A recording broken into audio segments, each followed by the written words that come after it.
우리는 하나님의 말씀을 받은 자들입니다. 말씀 살펴보기. 오늘의 본문은 데살로니가전서 2장 13절부터 16절까지 말씀입니다. 이러므로 우리가 하나님께 끊임없이 감사함은 너희가 우리에게 들은 바 하나님의 말씀을 받을 때에 사람의 말로 받지 아니하고 하나님의 말씀으로 받음이니 진실로 그러하도다. 이 말씀이 또한 너희 믿는 자 가운데서 역사하느니라. 형제들아, 너희가 그리스도 예수 안에서 유대에 있는 하나님의 교회들을 본받은 자 되었으니 그들이 유대인들에게 고난을 받음과 같이 너희도 너희 동족에게서 동일한 고난을 받았느니라.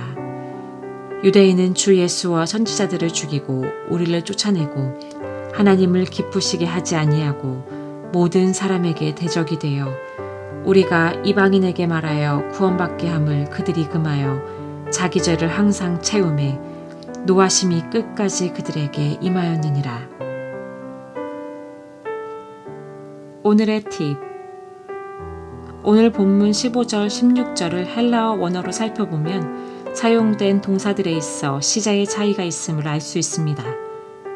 먼저 죽이고와 쫓아내고는 과거 시제이며 기쁘시게 하지 아니하고와 금하여는 현재 시제, 채움에 임하였느니라는 다시 과거 시제로 기록되어 있습니다.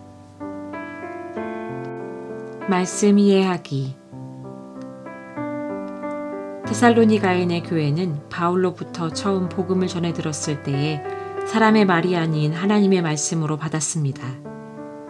그리고 그 말씀이 데살로니가 성도들 사이에서 지금까지도 역사하고 있기에 바울은 하나님께 쉬지 않고 감사하고 있다고 밝힙니다. 그렇지만 현재 데살로니가 성도들은 유대인들에 의한 소동뿐만 아니라 자신들의 동족, 즉 이방인들로부터도 고난을 당하고 있습니다. 이는 유대 땅에 있는 교회들이 동족인 유대인들에 의해 고난받은 것과 마찬가지입니다. 바울은 하나님의 교회들을 힘들게 한 유대인의 죄를 과거부터 현재에 이르기까지 구체적으로 열거합니다. 즉 유대인들은 과거에 예수님과 선지자들을 죽였고 제자들을 쫓아낸 죄를 지었으며 거기에 그치지 않고 현재까지도 하나님을 기쁘시게 하지 않고 모든 사람에게 대적이 되며 이방인이 구원받게 하는 사도들의 일을 금지시키는 죄를 짓고 있다는 것입니다. 이런 죄가 가득 찼고 마지막에 하나님의 진노가 임할 것을 바울은 확언합니다. 이방인 또한 구원의 대상으로 삼으신 것은 하나님의 뜻입니다. 이 뜻을 방해한 유대인들에게는 하나님의 노하심이 확정되어 있습니다. 바울은 데살로니가 교회가 유대에 있는 하나님의 교회들을 본받아 동일한 고난을 받고 있다고 말합니다. 다시 말해서 데살로니가 교회에게 고난을 주고 있는 이방인들 또한 자기 죄를 채운 유대인들처럼 결국 하나님의 진노의 대상이 된다는 것입니다.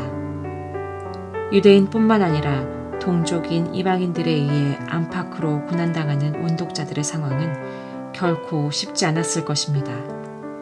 사방으로 우겨쌈을 당한 것 같을 것입니다. 그러나 바울은 너희가 받은 하나님의 말씀이 너희 가운데서 역사하고 있음과 대적자들의 결국은 심판임을 알려주며 원독자들을 격려합니다. 고난을 이기는 힘은 그리스도인 안에 있는 하나님의 말씀과 다시 오실 주님으로 인한 소망에 있습니다. 우리 모두는 답답한 일을 당하여도 낙심하지 아니하며 박해를 받아도 버림받지 아니하며 거꾸러뜨림을 당해도 망하지 아니하는 예수의 생명을 지닌 자들이기 때문입니다. 말씀 따라 살아가기.